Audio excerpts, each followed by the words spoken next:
ಇನ್ನು ತಿರುಮಲ ಲಡ್ಡು ಪ್ರಸಾದದಲ್ಲಿ ಪ್ರಾಣಿಗಳ ಕೊಬ್ಬು ಬಳಕೆ ಆಗ್ತಾ ಇದೆ ಅನ್ನುವಂತ ಆರೋಪದ ಹಿನ್ನೆಲೆಯಲ್ಲಿ ಇದು ಕ್ಷಮಿಸೋದಕ್ಕೆ ಸಾಧ್ಯ ಇಲ್ಲದಂತ ಒಂದು ತಪ್ಪಿದು. ಹಾಗೆ ಇದು ದುರಾಸೆಯ ಪರಮಾವಧಿ ಅಂತ ಆರ್ಟ್ ಆಫ್ ಲಿವಿಂಗ್ ಸಂಸ್ಥಾಪಕ ರವಿಶಂಕರ್ ಗುರೂಜಿ ಹೇಳಿಕೆಯನ್ನು ಕೊಟ್ಟಿದ್ದಾರೆ. ಇದನ್ನು ಯಾರು ಮಾಡಿದಾರೋ ಅವರನ್ನ ಬಂಧಿಸಿ ಜೈಲಿಗೆ ಹಾಕಬೇಕು. ಆಹಾರದಲ್ಲಿ ಕಲಬೆರಕೆ ಮಾಡುವಂತವರಿಗೆ ಕಠಿಣ ಶಿಕ್ಷೆ ಆಗಬೇಕು. ನಾವು ಆಧ್ಯಾತ್ಮಿಕ ನಾಯಕರ ಸಮಿತಿಯನ್ನ ಕೂಡ ಹೊಂದಿರಬೇಕು. ಪ್ರಮುಖ ನಿರ್ಧಾರಗಳು ಮೇಲ್ವಿಚಾರಣೆ ಮತ್ತು ಎಲ್ಲವನ್ನು SGPC ಅಂತಹ ಧಾರ್ಮಿಕ ಮಂಡಳಿಗಳು ಮಾಡಬೇಕಿದೆ ಅಂತ ಹೇಳಿ ಆರ್ಟ್ ಆಫ್ ಲಿವಿಂಗ್ ಸಂಸ್ಥಾಪಕ ರವಿಶಂಕರ್ ಗುರೂಜಿ ಅಭಿಪ್ರಾಯವನ್ನು ವ್ಯಕ್ತಪಡಿಸಿದ್ದಾರೆ.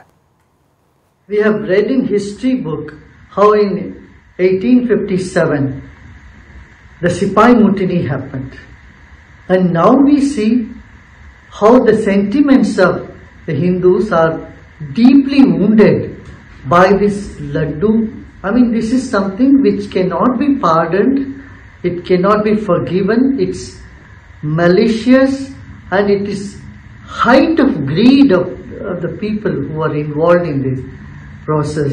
So they need to be punished severely. Not only that, all their assets should be seized and they should be put in jail. Whoever is remotely involved in this process. And number one. Second, what is needed is, the Hindu psyche is so wounded now when listening to this. We need to check on not just the laddu but every food product.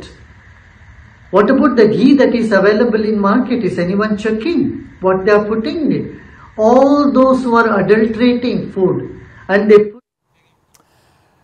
ಇನ್ನು Isha foundation ಸ್ಥಾಪಕ ಸದ್ಗುರು ಜಗ್ಗಿ ವಾಸುದೇವ್ ಕೂಡ ತಿರುಪತಿ ಲಡ್ಡುವಿನಲ್ಲಿ ಪ್ರಾಣಿಗಳ ಕೊಬ್ಬು ಬಳಕೆ ವಿಚಾರವಾಗಿ ಆಕ್ರೋಶ ಭರಿತ tweet ಅನ್ನು ಮಾಡಿದ್ದಾರೆ.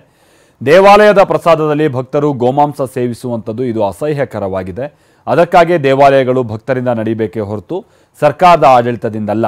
ಎಲ್ಲಿ ಭಕ್ತಿ ಇಲ್ಲವೋ ಅಲ್ಲಿ ಪಾವಿತ್ರ್ಯತೆ ಇರೋದಿಲ್ಲ. ಈ ಹಿಂದೆ ಹಿಂದೂ ದೇವಾಲಯಗಳನ್ನು ಭಕ್ತ ಹಿಂದೂಗಳು ನಡೆಸ್ತಾ ಇದ್ರೆ ಹೊರತು ಸರ್ಕಾರದ ಆಡಳಿತದಿಂದಲ್ಲ ಅಂತ ಟ್ವೀಟ್ ಮುಖೇನವಾಗಿ ಆಕ್ರೋಶವನ್ನು ಹೊರಹಾಕಿದ್ದಾರೆ.